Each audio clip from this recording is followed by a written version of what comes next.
السلام علیکم ورحمۃ اللہ وبرکاتہ۔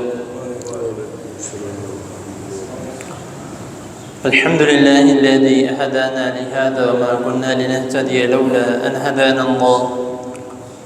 اللهم صل علی محمد وبارک وسلم، اما بعد۔ ذات محترم، اللہ تعالیٰ کی توفیق سے اور آپ دوست احباب بزرگوں کی دعاؤں سے جنازے اور موت کے احکام و مسائل آپ کے سامنے اختصار کے ساتھ بیان کیے جا رہے ہیں۔ پچھلی نشست میں اس مومن شخص کے متعلق بیان کیا گیا تھا کہ جس کے ذمے قرض تھا لیکن وہ فوت ہو گیا، تو اس کی قرض کی ادائیگی کون کون کر سکتا ہے اور کس کے ذمے اس کا قرض ہے، اس کے متعلق چند باتیں بیان کی گئی تھی۔ اب بات یہ آتی ہے کہ اگر وہ شخص صاحب استطاعت تھا، یعنی اس کے پاس اتنی استطاعت ہے کہ وہ اپنے پیچھے جو ہے اپنے وارثوں کے لیے ترکہ یعنی جو مال جو ہے وہ پیچھے چھوڑ کے گیا ہے، تو اگر اس کے پاس موجود ہے تو اس کی جو پیچھے اولاد ہے وہ اپنا حصہ نکالنے سے پہلے اس کے قرض کی ادائیگی کریں گے۔ یہ میں نہیں کہہ رہا، یہ باقاعدہ قرآن مجید میں اور احادیث میں اللہ رب العزت نے اور رسول اللہ صلی اللہ علیہ وسلم نے باقاعدہ اس کا حکم دیا ہے کہ جو پیچھے چھوڑا ہوا مال ہے اور جس شخص کے اوپر قرض ہے تو اس کے پیچھے وارثوں کو یہ حکم ہے کہ وہ اس کا قرض ادا کرے۔ ہاں، اگر اتنا ہی چھوڑا ہے کہ تھوڑا بہت ہی ہے تو پھر اس کا جو قرض ہے وہ وقت کا جو بادشاہ ہے یا جو ریاست کا جو اس وقت جو سنبھالا ہے تو وہ ادا کریں گے۔ اب ہم میں سے اور ہمارے معاشرے میں اکثر اس طرح ہوتا ہے کہ جنازے کے ٹائم یہ اعلان تو کیا جاتا ہے کہ فلاں صاحب کے بچے یہاں پہ موجود ہیں، وہ جو ہیں اپنے ذمے قرض کا ذمہ لیتے ہیں کہ ہم جو ہے اپنے والد کا جو قرض ہے وہ ہم اتار دیں گے۔ تو لوگ جو ہیں وہ وہاں پہ جنازہ پڑھنے کے لیے آئے ہیں، وہ اس بات کے گواہ ہوتے ہیں، اور کافی لوگ اس بات کی تعریف بھی کرتے ہیں کہ یار آج کے دور میں بھی اس طرح کے بچے موجود ہیں۔ لیکن جب بعد میں قرضہ لینے والے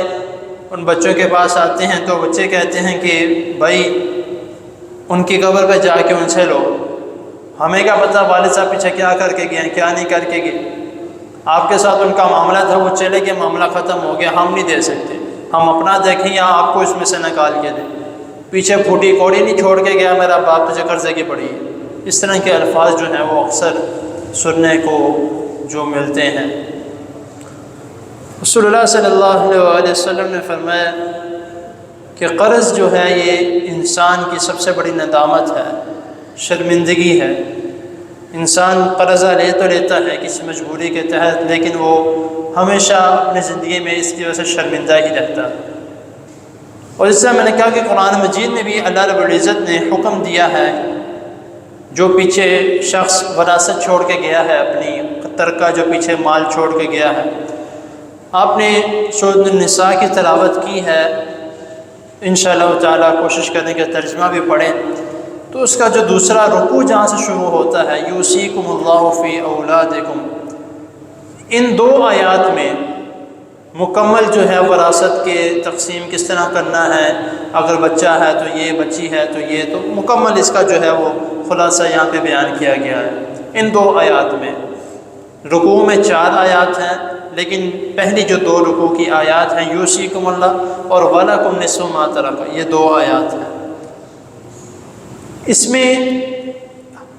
تقریباً میرے حساب سے یہ صرف اور صرف 16 سے 20 لائنوں کی 2 آیات ہیں، اور ان 2 آیات میں اللہ رب العزت نے 4 دفعہ جو ہے وہ ذکر کیا ہے کہ جو وراثت کے حصے ہیں وہ تب کیے جائیں گے جب وصیت اور قرض ادا کر دیا جائے گا۔ پہلی آیت میں جو ہے اس میں آتا ہے من بعد وصیت یوصی بہا او دین، دوسری آیت میں 3 مرتبہ آتا ہے من بعد وصیت یوصون بہا او دین، من بعد وصیت توصون بہا او دین، من بعد وصیت یوصی بہا او دین۔ 4 دفعہ اللہ تعالیٰ نے اس بات کا حکم دیا ہے کہ وراثت کے حصے تب کیے جائیں گے جب تمہارا باپ جو تم پہ قرضہ چھوڑ کے گیا ہے یا جس بات کی وصیت کر کے گیا ہے وہ پہلے ادا کرو گے، اس کے بعد وراثت کے حصے کے تقسیم ہوں گے۔ لیکن یہاں پہ ہمارے کیا ہوتا ہے کہ باپ کے مرنے کی دیر ہے، وہ بیمار ہے، بس وہ انگوٹھے لگا کے سائن کروا کے جب فارغ اب باپ جاتا ہے تو جائے۔ تو یہ ایسا کوئی بھی عمل جو ہے اگر کوئی شخص اس طرح کرتا ہے تو وہ سراسر گنہگار ہے، کیونکہ اس نے جو اعلان کیا تھا جنازے کے وقت کہ میں جو ہے باپ کی ذمہ داری لیتا ہوں یا میں اپنے بھائی کی ذمہ داری لیتا ہوں یا فلاں رشتہ دار کی ذمہ داری لیتا ہوں، وہ شخص آزاد ہے، وہ شخص آزاد ہے، اس کے دوبارہ پوچھ نہیں ہوگی۔ اب وہ سارا ذمہ داری جو ہے اس شخص کے اوپر ہے جس نے اپنے ذمہ لے لیا تھا۔ تو اس کا جو ہے وہ ہمیں خیال کرنا چاہیے۔ اللہ تعالیٰ کے آگے انشاءاللہ تعالیٰ چند باتیں قرضے کے متعلق اور ہیں کہ قرض اصل میں کیا چیز ہے اور اس کے متعلق کیا کیا پریشانیاں اٹھانی پڑتی ہیں، تو انشاءاللہ تعالیٰ اس کے متعلق چند باتیں بیان کی جائیں گی۔ اللہ تعالیٰ کی حضور دعا ہے اللہ تعالیٰ ہمیں جو سنا ہے اس کو سمجھنے کی، اس پر عمل کرنے کی توفیق دے۔